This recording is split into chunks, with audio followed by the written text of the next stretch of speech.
وسيئات أعمالنا من يهده الله فلا مضل له ومن يضلل فلا هادي له وأشهد أن لا إله إلا الله وحده لا شريك له وأشهد أن محمدا عبده ورسوله لا نبي بعده.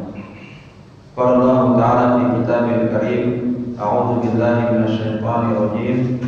يا أيها الذين آمنوا اتقوا الله حق تقاته ولا تموتن إلا وأنتم مسلمون. يا أيها الناس اتقوا ربكم الذي خلقكم من نفس واحدة وخلق منها زوجها وبث منهما رجالا كثيرا ونساء واتقوا الله الذي تساءلون به والأرحام إن الله كان عليكم رقيبا. يا الذين آمنوا اتقوا الله وقولوا قولا سديدا يصلح لكم أعمالكم ويغفر لكم ذنوبكم ومن يطع الله ورسوله فقد فاز فوزا عظيما. أما بعد. Para jemaah sekalian yang dimuliakan Allah Subhanahu wa taala, alhamdulillah pada malam Sabtu yang mulia ini kembali kita dipertemukan dan dikumpulkan oleh Allah Subhanahu wa taala di tempat yang mulia ini, tentunya untuk bersama-sama membaca dan mengkaji buku serial dasar-dasar Islam yang berkaitan tentang persoalan akidah kita, yaitu akidah Islam, tentunya agar menjadi akidah yang sahih, akidah yang benar sesuai yang diajarkan oleh Nabi kita Nabi Muhammad SAW. Dan kita masih dalam pembahasan tentang persoalan tabarruk, tentang persoalan mencari berkah. Pada pertemuan sebelumnya kita sudah membahas tentang tabarruk yang disyariatkan, tabarruk yang diperintahkan oleh Allah Subhanahu wa taala dan oleh Rasulullah sallallahu alaihi wasallam. Ya, kita sudah bahas semuanya. Maka insyaallah pada malam hari ini kita akan memasuki pembahasan selanjutnya tentang tabarruk yang dilarang. Jadi tabarruk, ada tabarruk yang syar'i, ada yang ghairu syar'i atau yang dilarang, tidak disyariatkan dalam agama kita. Namun sebelum kita masuki pembahasan kita, kami ingin mengingatkan diri pribadi dan para jemaah sekalian yang dimuliakan Allah Subhanahu wa taala. Ya, alhamdulillah, ya sebuah kenikmatan yang sangat luar biasa. Allah Subhanahu wa taala ya bisa memanjangkan umur kita sampai pada saat ini, dan juga kita sudah ya melaksanakan salah satu hari raya yang sangat ditunggu-tunggu kaum muslimin setiap tahunnya, yaitu adalah ya hari raya Idul Adha. Ya, setelah kita ya sholat ya Idul Adha, kemudian lanjutkan dengan memotong hewan kurban, ya, yang dimana ya Nabi Sallallahu Alaihi Wasallam ajarkan kita tata caranya dan seterusnya. Namun di sini yang perlu kami ingatkan bagi diri pribadi dan para jemaah sekalian, tentunya selain hewan kurban yang diperintahkan oleh Nabi Sallallahu Alaihi Wasallam untuk menyembelihnya pada tanggal 10 dan hari tasyrik, namun juga ada satu ibadah yang diperintahkan oleh Allah Subhanahu wa taala dan oleh Rasulnya, yaitu tentang persoalan berzikir kepada Allah Subhanahu wa taala. Ya, kita sudah jelaskan ya, ada yang zikir mutlak, ya zikir yang dilaksanakan dimanapun kapanpun, dan ada zikir yang sifatnya muqayyad, yang terikat dengan waktu. Ya. Namun di sini yang kami tekankan para jemaah sekalian, bahwa jangan sampai zikir-zikir ya takbirnya kita, tahmidnya kita, tahlilnya kita itu hanya sebatas kita melaksanakannya pada 10 awal bulan Dzulhijjah dan juga pada ya 10 awal bulan Dzulhijjah dan juga setelah hari tasyrik. Ya, jadi jangan anggap tanggal 13 setelah sholat asar akhir daripada zikir tersebut, tidak. Tapi itu hanya zikir yang dikhususkan saja. Tapi zikir secara umum itu tetap berlanjut. Ya. Kita bertakbir, bertahmid, bertahlil ya kepada Allah Subhanahu wa ta'ala. Jangan hanya takbiran, jangan hanya tahlil, tahmid saja pas hari raya, bukan seperti itu. Ya, tapi Allah Subhanahu wa ta'ala dalam Al-Qur'an mengatakan, ya ayyuhalladzina amanu dzkurullaha dzikran katsiran. Wahai orang-orang yang beriman, perbanyaklah kalian untuk berzikir mengingat Allah Subhanahu wa ta'ala. Apalagi ya kata Aisyah radhiyallahu anha bercerita kepada kita bagaimana Nabi sallallahu alaihi wasallam tidak pernah melepas yang namanya zikir kepada Allah Subhanahu wa ta'ala. Makanya Aisyah mengatakan apa? Karena Rasulullah sallallahu alaihi wasallam adalah Rasulullah sallallahu alaihi wasallam yadhkurullaha fi kulli ahyanihi. Ya Rasulullah sallallahu alaihi wasallam selalu berzikir mengingat Allah Subhanahu wa ta'ala dalam semua kondisi dan keadaan beliau. Ya, jadi perbanyak kita berzikir kepada Allah Subhanahu wa ta'ala ya, baik itu dalam bertakbir ya, bertahmid ya, bertahlil ya, dan seterusnya ya, karena dia sifatnya umum ya, dimanapun dan kapan. Nah, para jemaah sekalian yang dimuliakan Allah Subhanahu wa ta'ala, sekarang kita masuk dalam pembahasan kita ya.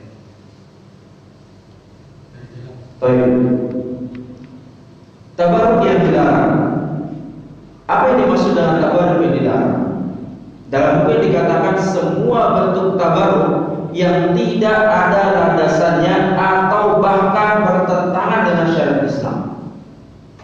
Jadi ada dua tabarruk yang dilarang oleh ya Nabi SAW atau para ulama kita, itu tabarruk yang tidak ada landasannya.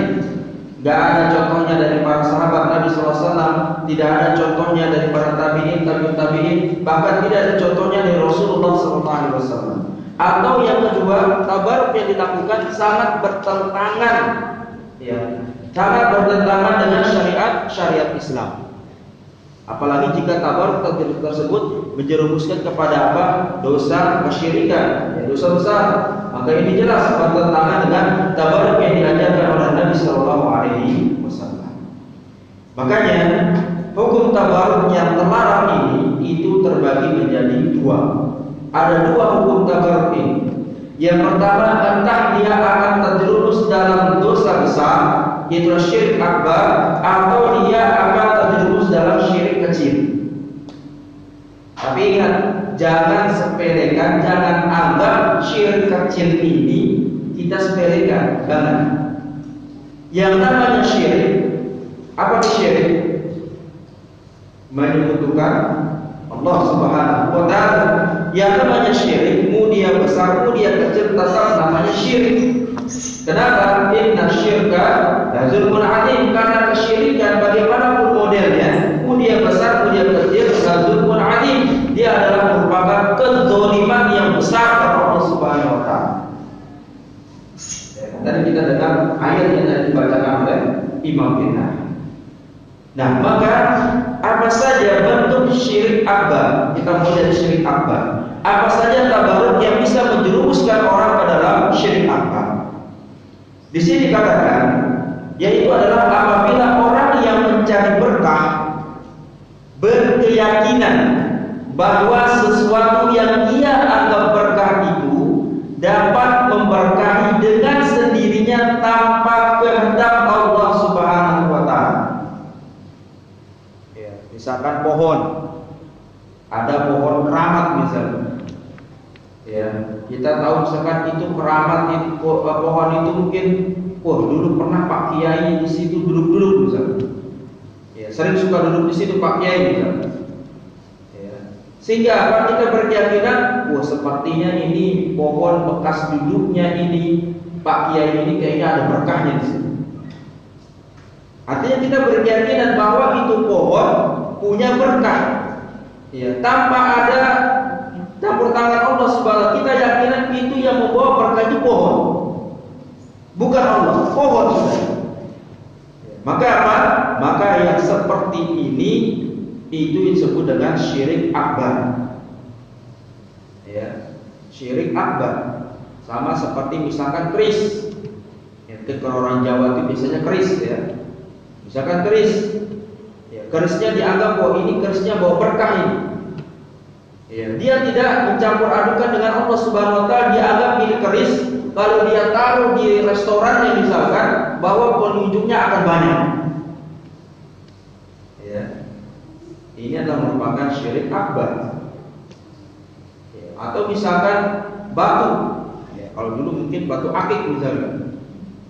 Ya, batu akik, ya, ada batu mungkin warnanya Masya Allah ya, bagus warnanya misalnya. Dia berkeyakinan kalau saya pakai ini batu akik, saya akan dapat keberkahan yang banyak. Ini namanya syirik.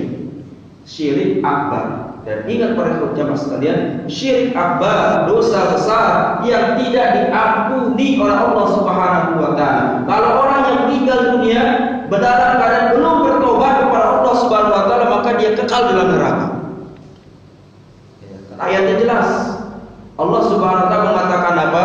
Innallaha, sesungguhnya Allah Subhanahu wa taala la yaghfiru an yushraka bihi. Sesungguhnya Allah Subhanahu wa taala tidak akan mengampuni dosa yang disekutukan Allah Subhanahu wa taala, wa yaghfiru ma duna dzalika liman yasha.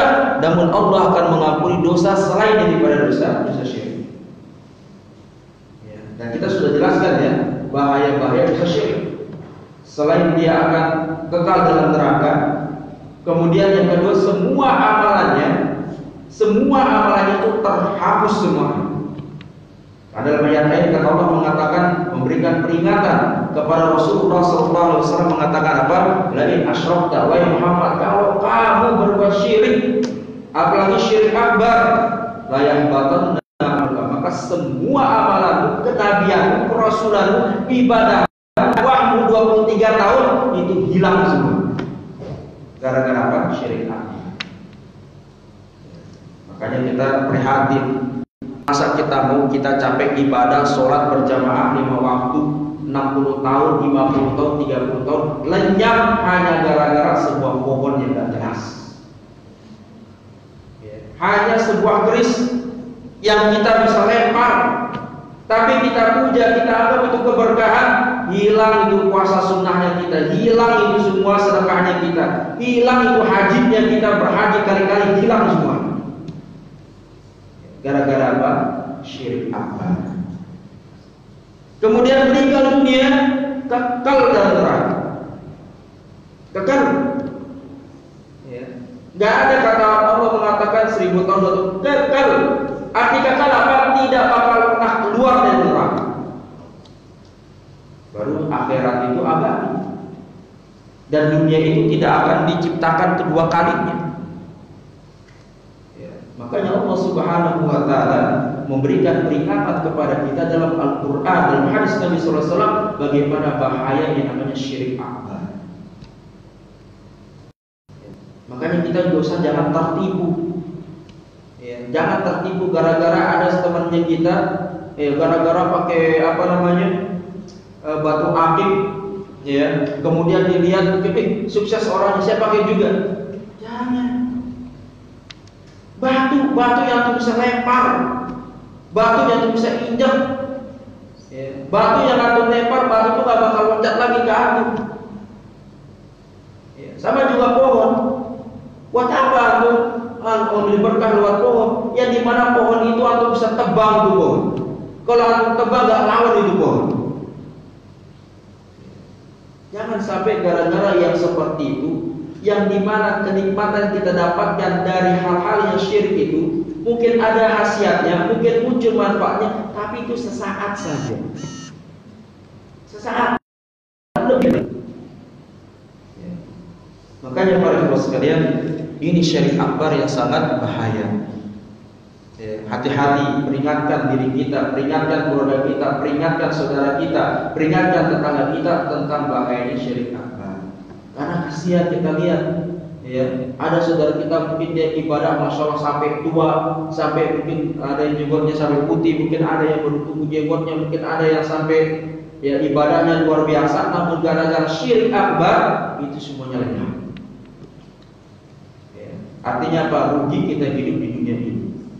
Gak ada hari hidup kedua, gak ada. Setelah hari kiamat Allah bangkitkan, Allah tidak akan menciptakan bumi untuk kedua kali. Makanya apa? Berpikirlah kita para ikhwan dan para jemaah sekalian dimuliakan Allah Subhanahu wa taala sebelum kita melakukan perbuatan syirik kepada Allah Subhanahu wa taala. Nah, ini yang syirik akbar. Kemudian yang kedua yaitu syirik asghar. Apa yang dimaksud dengan syirik asghar? Syirik yang kecil dalam berkah ini yaitu bertabaruk dengan hal-hal yang telah ditetapkan oleh syariat, tapi dengan cara yang tidak dicontohkan oleh para salafus saleh.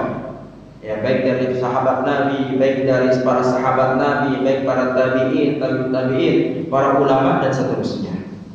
Atau bertabaruk dengan hal-hal yang tidak ditetapkan keberkahannya oleh syariat.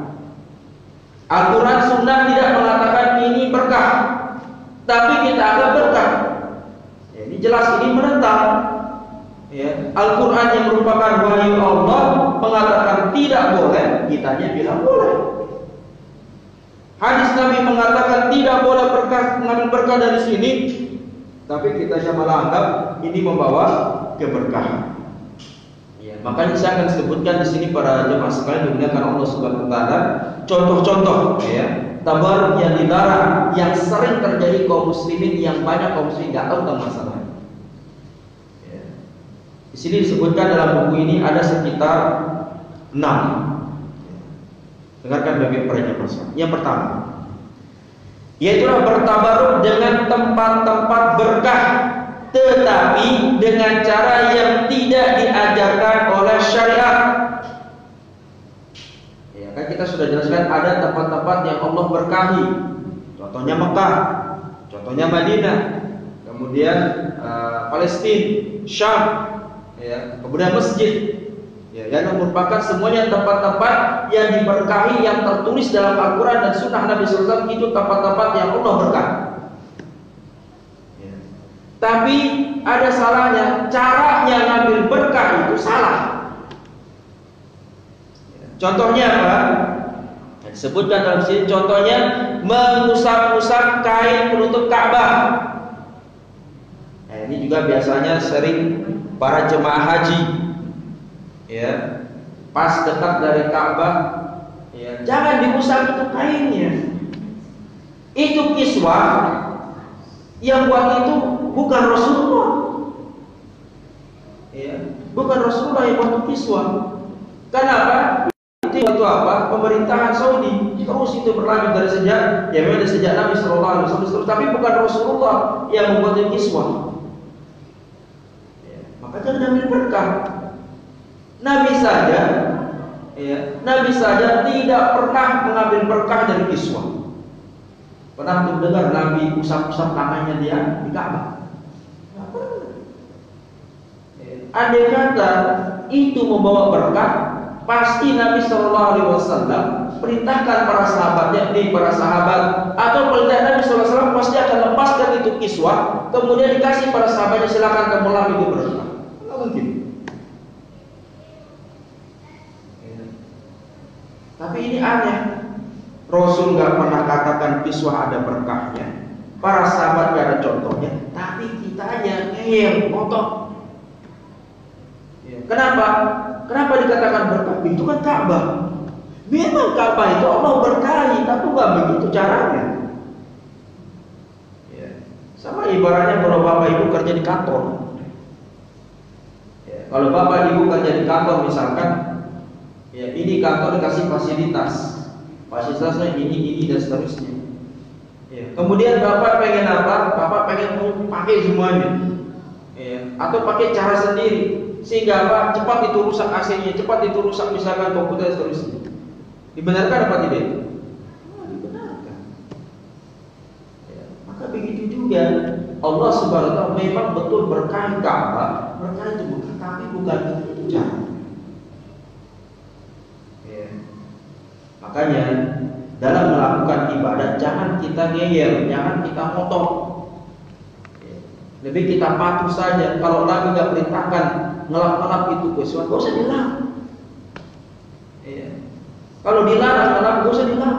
Makanya kalau bapak yang pergi haji umrah kan ada polisi situ ya. Ada polisi yang berjaga di mana di sekitar Ka'bah itu. Itu kenapa itu pemerintah Saudi taruh tuh polisi di sana? Karena dia tahu itu, dianggapnya itu apa? Keberkahan itu dilap itu dan seterusnya. Apalagi kalau sampai apa dipotong kiswahnya. Ya, ada kasus kemarin ya, salah seorang jamaah haji kita di sini potong kiswahnya. Buat apa dipotong tuh kiswah? Bila perlu minta sekali sama rajanya, kalau dikasih, bawa pulang. Nggak ada apa-apanya, nggak apa-apa, tidak memberikan keberkahan ataupun hal-hal yang tidak ada. Ya kecuali kalau kita jual mungkin mahal. Tapi intinya apa? Tetapi itu apa? Tidak dibolehkan, itu termasuk apa? Tabarruk yang dilarang. Ya. Dan bisa jadi terjerumus dalam apa? Syirik kecil. Ya. Karena memang diberkahi tapi apa? Tidak benar. Kemudian yang kedua, atau misalkan mengusap makam Ibrahim, tempat berdirinya Ibrahim alaihissalam. Ya. Gak boleh usap-usap di situ. Ya. Apalagi kalau ya ngirim surat apalah dan seterusnya. Ini bisa terjerumus dalam apa? Syirik kecil. Atau menyimpan batu yang didapat di Masjidil Haram. Ya, jangan sampai nanti ya ambil bawa sendok pas lagi tawaf, pas dekat dari Ka'bah krok itu artinya.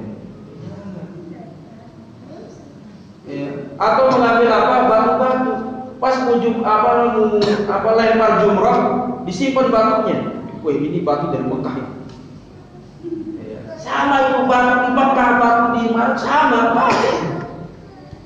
Mau pulang buat apa? Mau pakai cindera mata? Apa ibu hal-hal yang seperti itu para jamaah sekalian?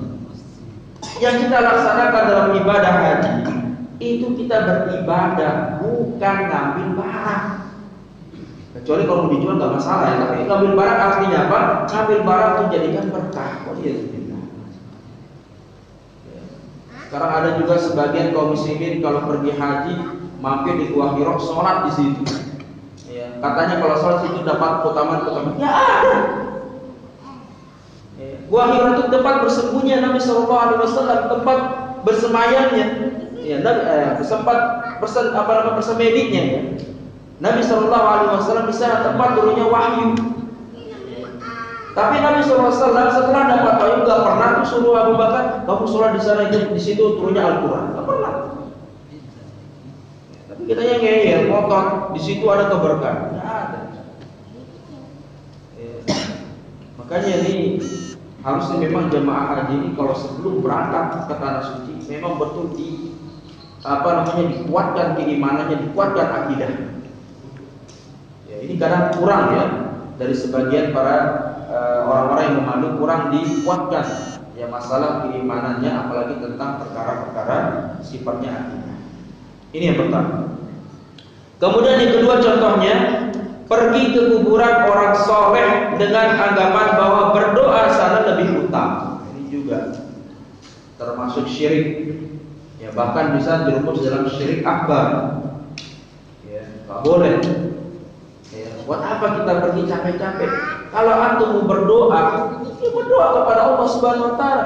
Allah Subhanahu Wa Taala ketika perintahkan kita berdoa, Allah nggak terserah kamu mau berdoa di mana. Aku mau berdoa di masjid tafadhol, boleh. Aku mau berdoa di rumah, silahkan. Mau berdoa di kantornya antum, silahkan. Ngapain harus capek-capek ke makam orang soleh? Habisin duit. Ya, bikin capek. Sudah habisin duit, capek, dosa kan? Rugi. Padahal agama kita ini yusrun, ad-dinu yusrun, agama kita ini mudah. Allah Subhanahu Wa Taala tidak pernah perberat hambanya. Cuma kitanya yang ngeyel, motor, kalau bahasa kasarnya sotak-sotak, akhirnya apa? Kita capek sendiri. Maka ini contohnya apa? Apa pergi kuburan orang soleh? Kecuali kalau pergi ke kuburan, ingat mati, ya. Kita mengingatkan kematian atau kita mendoakan orang yang meninggal dunia itu tidak masalah. Tapi kalau kesana cuma untuk berdoa, apalagi menjadikan ini wasilah, orang yang soleh ini wasilah agar doa kita dikabulkan Allah Subhanahu Wa Taala, ini bisa terjadi syirik akbar. Kenapa? Coba antum lihat. Pernah antum lihat Abu Bakar berdoa, minta sama Rasulullah SAW ke kuburannya? Tidak pernah. Lihat Umar. Bahkan pada masa Umar bin Khattab radhiyallahu anhu, ketika masa khilafahnya, itu pernah terjadi trik yang sangat luar biasa. Sehingga apa? Umar bin Khattab radhiyallahu anhu, kalau saya tanya antum, kalau seandainya ini boleh, berdoa, di kuburannya orang soleh, kira-kira ketika Umar bin Khattab pada masanya itu tertimpa kekeringan, kalau dia berdoa harusnya kemana? Harusnya kemana? Harusnya kemana dia? Ke makamnya Nabi. Betul atau tidak? Tapi lihat dalam hadis tersebut, apakah beliau ke makam Nabi? Nah, beliau kemana? Beliau mendatangi pamannya Rasulullah SAW, Abbas bin Abdul Muttalib. Sambil Umar bin Khattab meminta kepada beliau untuk mendoakan. Ketika itu melakukan sholat istisqa, tapi yang berdoa itu adalah Abbas. Kenapa? Dia pamannya Nabi SAW. Dia termasuk orang yang soleh, para sahabat Nabi SAW. Maka ketika itu Umar bin Khattab minta kepada Abdullah bin Abbas, minta kepada Abbas bin Abdul Muttalib untuk berdoa kepada Allah untuk turunkan hujan. Maka di sini para ulama kita boleh, kalau sama orang soleh yang masih hidup, boleh kita minta didoakan. Tapi kalau orang sudah mati, nggak bisa. Jangan, padahal orang yang mati itu butuh doanya kita. Kenapa kita minta doa sama dia? Padahal di sini butuh doanya kita para jemaah. Bisa dipahami ya? Nah, ini yang kedua. Kemudian yang ketiga, contohnya, bertabaruk dengan tempat-tempat yang tidak ditetapkan keberkahannya, meski Nabi SAW dahulu pernah ke sana. Seperti apa? Gua Hira. Seperti tadi, Nabi gak pernah bilang barang siapa yang sholat di Gua Hira dapat pahalanya sekian. Gak pernah. Barang siapa yang baca Al-Quran di Gua Hira mendapatkan fadilah ini. Gak pernah. Barang siapa yang bersemedi bertapa di Gua Hira dapat ini dapat itu. Gak ada itu. Itu hanya sekadar apa? Tempat Nabi SAW bersemedi, tempat Nabi SAW mendapatkan wahyu. Setelah itu gak ada lagi setelahnya. Setelah itu Nabi gak pernah sholat di sana, gak pernah baca Al-Quran di sana, gak pernah ini seterusnya. Hanya sekedar apa? Untuk mendapatkan wahyu dari malaikat jin. Atau misalkan ke Gua Sur, tempat persembunyian Nabi SAW dan Abu Bakar. Jangan sana, jangan sholat di situ. Masa antum sholat padahal di situ Nabi sembunyi dikejar sama kufar Quraisy? Di situ tempat bersembunyi Rasulullah SAW dan tidak ada perintah untuk sholat ataupun ibadah-ibadah khusus di dalamnya. Ada tempat kelahirannya beliau, di Mekah.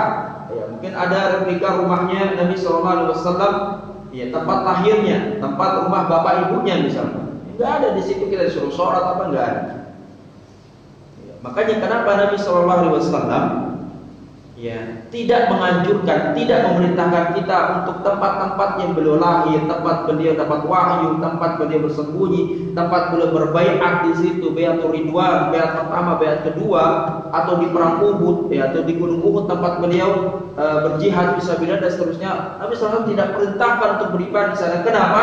Karena tidak ada instruksi dari Allah Subhanahu Wa Taala. Gak masuk programnya Allah Subhanahu Wa Taala. Allah cuma programkan kamu ibadahnya di sini, di sini, di sini, di sini. Saya daripada itu jangan, gak usah.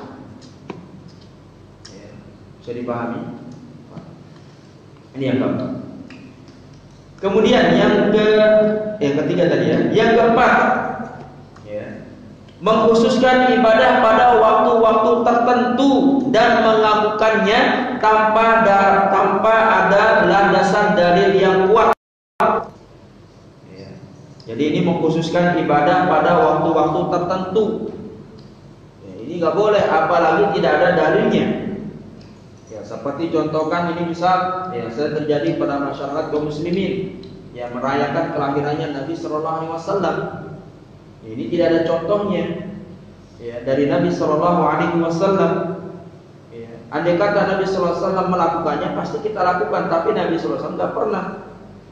Ya. Dari zamannya Abu Bakar, Umar, Utsman, Ali, kemudian para tabi'in dan seterusnya sampai sekarang, kita enggak pernah dengar bahwa sungguhnya mereka itu merayakan kelahiran daripada Nabi sallallahu alaihi wasallam. Itu butuh dalil yang jelas, butuh dalil yang tegas. Ya, seperti itu. Atau misalkan ya memuliakan malam tahun baru Hijriah misalkan, nah itu juga tidak ada contohnya. Ya, tidak ada contohnya dari Nabi sallallahu alaihi wasallam. Ya, padahal kalau kita berpikir itu adanya tahun Hijriah itu pada zaman Umar bin Khattab. Karena Umar bin Khattab radhiyallahu anhu adalah yang pertama kali mengadakan kalender Hijriah. Kan lewat itu Nabi sallallahu alaihi wasallam. Ya kan? Lewat itu. Ya. Makanya bahkan Umar bin Khattab nggak pernah merayakannya. Padahal beliau yang buat. Ya kan? Beliau yang buat itu kalender Hijriah, tapi beliau nggak pernah perintahkan para sahabat, yuk ini tanggal 1 Hijriah kita rayakan lagi dan seterusnya. Nanti kita akan sebutkan kenapa bisa terjadi seperti ini. Ada penyebabnya. Ini yang keberapa? Yang keempat. Kemudian yang kelima, bertabaruk dengan tumpeng atau sesaji keraton pada acara sekaten. Ini orang Jawa paham ini ya. Jadi bertabaruk dengan tumpeng ya. Ya, tumpeng itu nasi kuning ya, yang dibuat kayak kerucut begini. Ya. Atau sesajen. Ya. Kalau di Jawa misalkan, waliyahzubillah, ya, pergi ke Nyi Roro Kidul misalkan, ya dipotong sapi kepalanya di ya dihanyutkan di lautan, ya katanya yang penunggunya yang makan itu, memang penunggunya yang makan, ya ikan di situ, ikan hiu, ikan apa itu dimakan di situ. Nah, ya atau sesajen yang lainnya, ya sesajen untuk pohon, sesajen untuk ini, untuk itu, jelas itu berbau apa? Kesyirikan. Ya, bahkan ini terjumus dalam syirik makna. Kenapa para bos? Kalau kita berpikir apa kan aneh ya. Ya buat apa kita kasih pohon ya? Pohon ya saya lihat orang-orang yang kasih sesajen itu kasihnya apa? Ayam gitu ya. Ayam, kemudian apa? Pisang. Baru dikasih siapa? Pohon. Berpikir pohon makan ayam. Makan apa? Ya makan yang penunggunya. Tapi kita berpikir penunggunya makan seperti itu. Mana disedekahkan itu, dapat pahala, dapat berkah. Ya, memang nanti itu kalau ayam kan habis ya, tapi yang habis itu bukan gini, manusia yang ambil itu. Mungkin sembunyi belakang pohon dia ambil. Baru dianggap sudah dimakan itu, boleh. Itu malah kita ditipu-tipu seperti itu. Kemudian yang keenam, contohnya itulah bertabaruk dengan bekas orang soleh. Hal ini dilarang. Kenapa? Karena tidak pernah dilakukan oleh para salaf kepada selain Rasulullah SAW. Jadi juga nggak boleh. Ya biasanya orang-orang tua dulu ya. Ya biasanya ada pak kiainya, ya habis cuci kakinya pakai apalah ya, pakai air, kemudian airnya diminum misalkan. Ya. Atau bekas air minumnya, ya pak kiai bisa ya kalau di kampung saya dulu orang-orang begitu. Ya, diajar ngaji sama kiai. Ya, kebetulan kiainya dikasih teh, minum teh ada sisanya. Itu muridnya berebutan di sana. Ya, biar apa? Biar bisa pintar ngaji. Atau minum teh 1 galon pun kalau nggak pernah ngaji sama aja, nggak bakal bisa. Ya. Artinya apa? Tidak boleh mengambil bekas-bekas orang-orang yang soleh. Ya, tidak dibenarkan. Ya, kecuali Rasulullah SAW. Yang dimana para sahabatnya mereka mengambil ya bekas ya dari Nabi Sallallahu Alaihi Wasallam, namun tidak bisa dikiaskan selain daripada Rasulullah SAW. Itu hanya kekhususan Rasulullah Sallallahu Alaihi Wasallam. Ya nggak boleh kita bilang ya kamu minum apa misalnya, saya minum ini bekas makannya kiai saya misalnya, saya makan ini ya ada berkahnya dan seterusnya. Loh kenapa begitu? Lah itu para sahabat minum. Ya, itu para sahabat mereka mengambil bekas airnya Nabi SAW, mengambil potongan rambutnya Nabi SAW. Kenapa kita nggak boleh? Ya kita tanya, kiaiku sama Nabi sama nggak? Sama nggak derajatnya? Beda. Ya oke lah. Ya kayaknya misalkan orangnya alim, orangnya soleh, tapi lihat Nabi SAW pimpinannya orang soleh. Ya, pimpinannya orang bertakwa, pimpinannya orang paling zuhud, pimpinannya para nabi, para rasul maksudnya. Ya.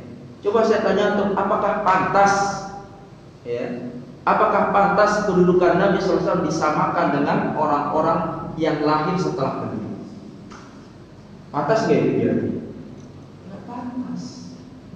Ya, sama ibaratnya, pantas nggak kita samakan kedudukannya seorang presiden dengan Pak RT misalnya? Sama begitu? Nggak sama. Ya, coba saja kalau datang presiden, misalkan Pak RT-nya duduk di sampingnya, yang duduk sampingnya Pak RT siapa? Bupati, gubernur, kemudian bupati, camat, lurah. Pak RT-nya bukan ujung sana, bahkan berdiri saja. Kita tidak mungkin samakan kedudukan Nabi SAW. Jangankan menyamakan orang soleh dengan kedudukannya Nabi, para sahabat aja belum bisa. Karena tingkat keimanannya itu tidak bisa. Bahkan dalam hadis kata Nabi SAW mengatakan, ya jika kalian berinfak harta kalian seperti gunung Uhud, maka beratnya tidak bisa dibandingkan dengan satu mudnya sedekahnya para sahabat. Artinya apa? Masih berat satu mudnya sahabat sedekahnya dibandingkan dengan kita infakkan harta seperti gunung. Makanya kita jangan sampai seperti itu. Kenapa para jemaah sekalian? Kalau kita seperti itu, seakan-akan kita mengatakan bahwa berarti orang soleh itu derajatnya sama seperti Rasulullah SAW. Tidak boleh seperti itu. Bisa dipahami? Kemudian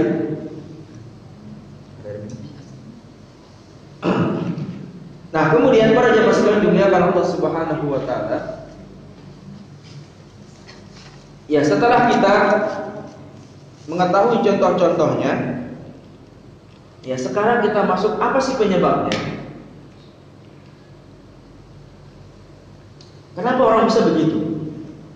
Tentunya ini mereka melakukan hal ini bukan berarti tanpa alasan. Ada alasannya, ada penyebabnya, ada faktornya. Makanya dalam buku disebutkan paling tidak 3. Ya, maka ini intinya nih. Ya. Ini 3 penyebabnya kenapa orang bisa tabarruknya salah apa. Kenapa bisa orang tabarruknya sampai terjun dalam dosa kecil, dalam syirik akbar dan juga syirik asghar. Paling intinya 3 ini. Ya meskipun banyak, tapi yang intinya itu 3. Yang pertama apa? Yaitu al-jahlu 'anil din. Yang pertama yaitu adalah bodoh tentang ilmu agama. Ya, saya nggak kasar ya. Bodoh atau bahasa Arabnya tidak pintar ya, tentang ilmu agama. Makanya Al-Imam Ibnu Qayyim rahimahullahu taala mengatakan dalam kitabnya Miftahud Daris Sa'adah, ya beliau mengatakan bahwa sungguhnya segala sifat yang pemiliknya dipuji oleh Allah Subhanahu wa taala dalam Al-Qur'an adalah buah dan hasil dari ilmu. Sedangkan semua bentuk celaan dalam Al-Qur'an adalah merupakan buah daripada kebodohan. Makanya orang yang berilmu, orang yang tidak akan melakukan kesyirikan kepada Allah Subhanahu wa taala. Kenapa? Karena dia tahu itu syirik. Ya. Berilmu. Kan dalam surat Muhammad, coba lihat surat Muhammad ayat ke-19. Allah mengatakan apa? Fa'lam, berilmulah kalian annahu la ilaha illallah wastaghfir lidzambik, bahwasanya tidak sembahan yang berhak disembah melainkan Allah Subhanahu wa taala. Allah mulai kata apa? Fa'lam. Ilmu itu dulu la ilaha illallah. Pelajari itu la ilaha illallah, bukan hanya sekedar ucapan doang, bukan hanya sekedar tulisannya saja, tidak, tapi apa? Ilmui, pelajari, dalami, itu yang namanya syahadat la ilaha illallah. Kenapa? Kalau kita sudah sudah ilmui, kalau kita sudah pahami dengan baik, dengan betul syahadat la ilaha illallah, mustahil kita akan mengambil berkah yang tidak disyaratkan oleh Allah Subhanahu wa taala. Mustahil kita akan melakukan perbuatan syirik kepada Allah Subhanahu wa taala. Kenapa? Sudah berilmu. Tapi kenapa? Tapi orang yang jahil, ya, sudah jahil, nggak mau belajar, ya, sudah tahu nggak boleh, sudah tahu, ya, sudah tidak tahu nggak mau lah kita. Ini yang apa? Yang bermasalah. Yang penting saya sudah syahadat, asyhadu an la ilaha illallah wa asyhadu anna muhammadar rasulullah. Selesai. Tanpa dia pahami dengan baik, tanpa dia mendalami dengan baik ucapan yang disampaikan ini. Ini ucapan yang mahal ini. Ini ucapan ini kunci kita masuk surga ini. Ya. Ini kalimat yang membuat orang-orang kufar Quraisy enggak mau menerima dakwahnya Nabi sallallahu alaihi wasallam. Nabi sallallahu alaihi wasallam kasih tawaran kepada orang kufar Quraisy, "Wahai orang kufar Quraisy, mau enggak saya kasih kalian satu resep? Mau enggak saya kasih kalian satu kalimat? Kalau kalian ucapin ini kalimat, kalian akan menjadi penguasa Arab bahkan di luar bangsa." Orang-orang kufar Quraisy mau semuanya. Pengen terima tawarannya Rasulullah SAW. Maka orang kufar mengatakan, "Wahai Muhammad, apa itu resepnya? Wahai Muhammad, kalimat apa itu?" Maka Nabi mengatakan apa? Asyhadu an la ilaha illallah wa anna Muhammadar Rasulullah. Sampai apa? Orang-orang kufar Quraisy tidak tahu. Kenapa? Mereka tahu konsekuensinya. Maka begitu juga dengan kita para jemaah sekalian. Pahami dengan baik la ilaha illallah. Jangan cuma sekadar artinya doang. Jangan cuma sekadar itu sebagai apa identitas kita ini muslim, bukan. Tapi bagaimana kita menyelaminya, bagaimana kita mendalaminya agar kita bisa terjadinya kebodohan. Ya, makanya orang yang terjerumus dalam syirik akbar ataupun perbuatan syirik, kebanyakan orang yang tidak tahu ataupun orang yang bahkan para ulama kita menyebutkan dibagi menjadi 3 bentuk kebodohan ini. Ya, dibagi menjadi 3. Yang pertama yaitulah bodoh dengan wahyu Allah Subhanahu wa taala. Apa maksudnya bodoh dengan wahyu Allah Subhanahu wa taala? Tidak mau mempelajari Al-Qur'an dan hadis Nabi sallallahu alaihi wasallam dengan sungguh-sungguh. Enggak mau. Ya, padahal Al-Qur'an numpuk sekarang. Al-Quran di mana-mana, di masjid ada Al-Quran, di media ada Al-Quran, sekarang ada aplikasi Al-Quran. Di mana-mana pun kita berada, kita selalu dapat mendapatkan Al-Quran. Tapi pertanyaannya, kitanya gimana? Mau nggak ambil itu Al-Quran, dibuka itu Al-Quran, dibaca baik-baik, ditadaburi itu Al-Quran? Mau nggak itu? Kita cuma modelnya pamer. Ya. Pak, ada Al-Quran? Ada. Saya kemarin teman saya pulang dari haji bawa Al-Quran buat saya. Nah, baca tidak pernah. Ya. Ada Al-Quran? Ada. Kemarin saya ke Gramedia itu saya beli Al-Quran itu harganya 200.000. Kan cuma pajangan lemari doang. Ya. Ada Al-Quran? Ini saya punya ini Al-Quran ini versi terbaru ini di HP saya. Tapi jarang dibuka, bahkan di tempat dan folder yang tersembunyi. Makanya bagaimana kita akan tahu ini syirik? Bagaimana kita akan tahu ini perbuatan yang dilarang Allah Subhanahu wa taala kalau Al-Quran saja kita nggak mau pelajari? Apalagi kalau belajar ngajinya, boleh kita. Pak, mau aku belajar lagi, Pak? Saya sudah tua. Abu Bakar tua, tapi apa? Hafal Al-Quran. Para sahabat Nabi SAW di kota Makkah banyak yang sudah tua, tapi apa? Mereka belajar Al-Quran bersama Rasulullah. Apa kita tidak? Kita dalam kondisi aman, nggak ada orang baca Al-Quran ditembaknya ada sekarang. Dulu lihat bagaimana Nabi SAW ketika menyampaikan wahyu, ketika mengajar Al-Quran, gimana para sahabat sembunyi datang itu ke rumahnya Darul Arqam untuk belajar Al-Quran.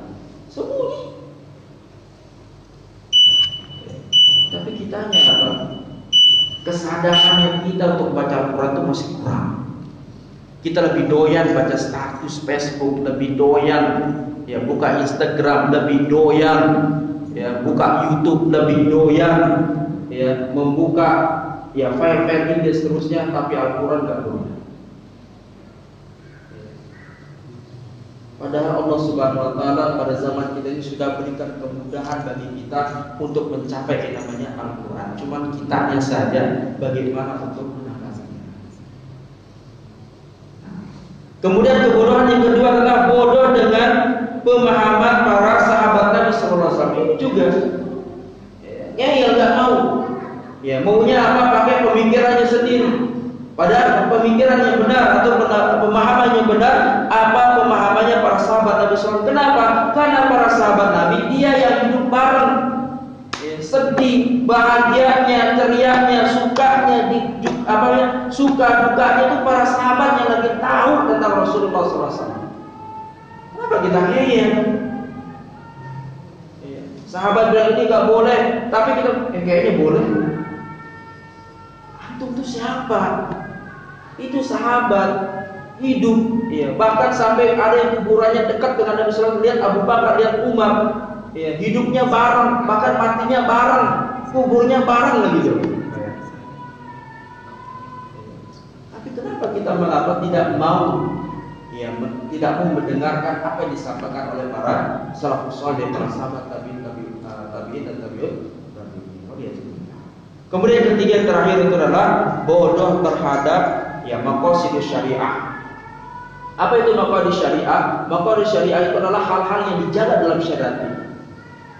Ya, makanya ada 5 disebutkan para ulama kita. Yang pertama itu agama. Ini agama ini yang dijaga. Makanya dalam Islam agama ini betul-betul dijaga. Makanya dilarang yang namanya syirik, dilarang yang namanya syirik besar, syirik kecil, ya. Dia ada seterusnya. Yang kedua itu adalah apa? Jiwa. Makanya dalam agama Islam apa? Dilarang orang membunuh, dilarang orang mencelakai, dilarang orang menyakiti. Kemudian yang ketiga apa? Harta. Makanya dalam Islam dilarang yang namanya mencuri, dilarang yang namanya merampas, merampok dan seterusnya. Kemudian yang keempat yang berkaitan tentang masalah apa? Akal. Makanya dalam Islam nggak boleh minum khamr. Kenapa? Rusak akalnya kita. Ya, kemudian kelima, a'rad, kehormatan. Makanya dalam Islam dilarang yang namanya perbuatan zina. Ya, padahal kalau kita lihat ini maqasid syariah ini yang pertama agama. Makanya agama itu dilarang kita yang namanya berbuat syirik. Kenapa? Karena itu bisa merusak agama kita. Ya, nggak ada ceritanya syirik itu memperbagus agama kita itu. Nggak ada itu, merusak semua. Kemudian sebab yang kedua, jaga percepatnya, yaitu adalah al-gulu. Apa itu gulu? Guluwun artinya apa? Bersifat berlebih-lebihan. Ini dia, bersifat berlebih dalam persoalan agama. Ya. Makanya orang yang gulu itu orangnya galau itu. Ya. Guluwun jadinya galau. Ya. Galau orang. Karena begitu. Ya. Makanya dia dalam Al-Quran dalam surat An-Nisa ayat yang ke-171 kata Allah mengatakan ya tentang kepada kitab, ya ahlul kitab, wahai ahlu kitab, la taghlu fi dinikum, janganlah kalian melampaui batas dalam persoalan agama kalian.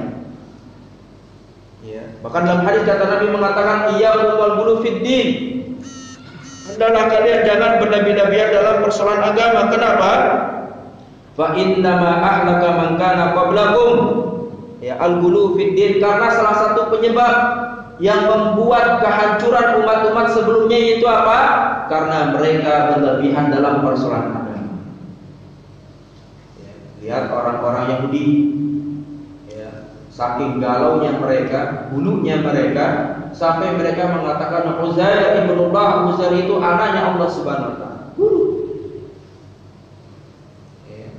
Dan juga orang-orang Nasrani, mereka berlebihan kepada Nabi Isa alaihissalam sampai mengatakan apa? Nabi Isa itulah merupakan anaknya Allah Subhanahu wa taala. Padahal itu seorang nabi, seorang hamba nabi, enggak lebih daripada itu. Ya. Makanya Nabi SAW sudah mewanti-wanti kepada kita untuk terhindar yang namanya apa, sifat gulu. Ya, makanya dalam hadis kata Nabi Shallallahu Alaihi Wasallam mengatakan apa? Janganlah kalian berlebih-lebihan kepadamu seperti berlebih-lebihannya orang apa? Orang Yahudi Nasrani, sehingga apa? Mereka menjadikan kuburan nabi-nabi mereka sebagai masjid. Ya, ini tegas larangan dari Nabi Shallallahu Alaihi Wasallam. Nah, kemudian selanjutnya para jamaah sekalian yang dimuliakan Allah Subhanahu wa taala, tentunya gulu ini dia terbagi menjadi dua. Yang pertama ada yang gulu i'tiqadi, ada yang gulu amali. Kalau gulu i'tiqadi itu adalah gulu berlebih-lebihan dalam persoalan keyakinan. Ini seperti terjadi orang-orang Nasrani. Ya, mereka menganggap Aisyah itu adalah merupakan anaknya Allah Subhanahu wa taala, padahal bukan. Atau yang kedua yaitu adalah gulu amali. Yaitu adalah berlebih-lebihan dalam persoalan amalan. Ya, contoh misalkan lempar jumroh. Lempar jumroh itu kan pakai batu kecil, tapi ini pakai batu besar. Ya. Bukan setannya yang kena, kepala orang yang kena. Ini juga bahaya. Tidak boleh kita berlebih-lebihan dalam apa? Dalam ibadah. Ya. Ustaz, saya mau sholat subuh saya itu saya mau tambah 2 rakaat. Kalau 2 rakaat sholat subuh itu sedikit, saya masih mampu. Ya, saya bisa tambahkan itu 4 rakaat. Nggak boleh berlebihan dalam persoalan agama. Dilarang itu. Ya, lempar jumroh seperti itu dilarang Sallallahu Alaihi Wasallam. Atau melakukan puasa. Ya, ada disebut dengan puasa wisol. Apa itu puasa wisol? Nggak mau berbuka. Ya, harusnya buka maghrib disambung lagi sampai besok, terus disambung coba. Ya, padahal Nabi Sallallahu Alaihi Wasallam puasa berbuka. Kenapa kita malah lebih-lebih? Ustaz, saya mau qiyamul lail, Ustaz. Ya, nanti malam saya mau qiyamul lail. Ya, saya mau 23 rakaat. Ya, padahal cuma 2 rakaat sudah tenar. Jangan begitu, jangan berlebihan dalam persoalan agama. Makanya lihat para sahabat Nabi SAW dan Rasulullah SAW ketika mereka ibadah, kita tidak pernah berlebih-lebihan. Ya, maka dua ini, gulu ini para jamaah sekalian, ini yang menyebabkan orang dalam perbuatan syirik. Kemudian terakhir, di antara penyebabnya yaitu adalah ya tasyabbuh bil kuffar, menyerupai orang-orang kafir. Ini sekarang banyak terjadi para jamaah sekalian. Kita lebih suka, istilahnya kita gengsi dengan orang-orang kafir. Contohnya apa? Contohnya banyak. Orang kafir mengadakan apa? Tahun baru Masehi. Akhirnya kita anggap, masa kita kalah? Bikin tahun baru itu. Rayain juga. Namanya gengsi. Gengsi tapi apa? Tidak betul. Dilarang oleh Nabi Sallallahu Alaihi Wasallam. Jangan seperti itu. Itu namanya saja kita menyerupai mereka. Buat apa kita menyerupai mereka?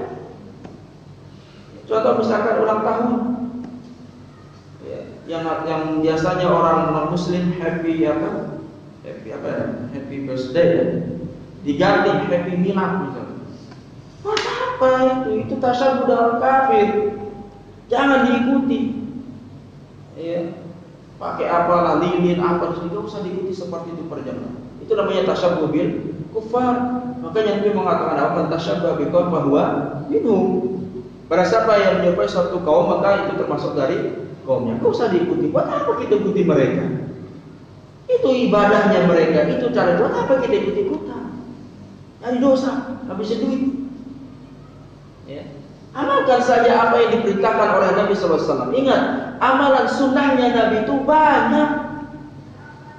Banyak amalan sunnah Nabi SAW yang belum kita praktekkan. Kenapa kita harus cari yang hidup mereka? Sunnah Nabi banyak yang kita lalaikan. Contoh, masuk masjid pakai kaki kiri, pakai kaki kanan.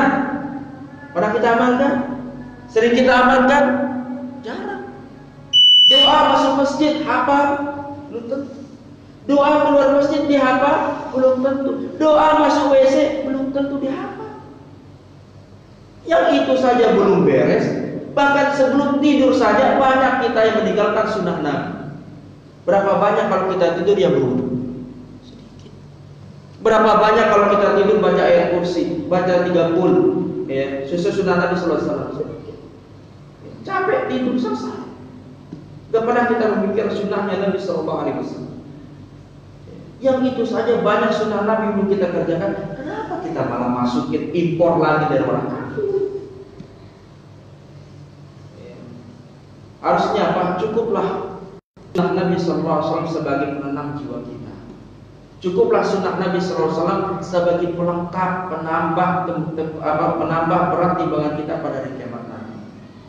Karena itu kita merahin apa yang mereka lakukan orang-orang kafir itu bukan memperberat timbangan, tapi malah apa? Itu malah menghancurkan timbangan kebaikan kita. Makanya dosa gengsi. Ya, ngapain kita gengsi sama orang kafir? Kalau mau gengsi sama para sahabat Nabi sallallahu alaihi wasallam. Kalau kita iri, ngapain kita iri sama kebiasaannya orang kafir? Kalau mau iri, irilah kita kata apa terhadap apa yang dilakukan oleh para sahabat Nabi sallallahu alaihi wasallam. Bisa dipahami para jamaah sekalian? Baik. Para jamaah sekalian dimuliakan Allah Subhanahu wa taala, dan terakhir, semoga Allah Subhanahu wa taala selalu melindungi kita dan menetapkan kita selalu di atas jalan kebenaran. Baik, para jamaah sekalian dimuliakan Allah Subhanahu wa taala, mungkin saja yang dapat kami sampaikan karena sudah masuk waktu sholat Isya. Ya, intinya para jamaah sekalian, ya mari kita perbanyak ilmunya kita, mari kita sering menghadiri majelis ilmu ataupun mendengarkan ilmu, apalagi sekarang sudah banyak ya ceramah-ceramah para ustadz yang kita dapatkan di media sosial. Mari kita manfaatkan media sosial ini untuk menambah keilmuan kita, untuk lebih mengenal Allah Subhanahu wa taala, mengenal nabinya, dan juga mengenal agama yang mulia ini. Dan juga yang kedua para jamaah sekalian, maka mari kita cukupkan diri kita mengamalkan sunnah Nabi sallallahu alaihi wasallam, mengamalkan sifatnya, amalan-amalan sifatnya wajib dan amalan-amalan sunnah.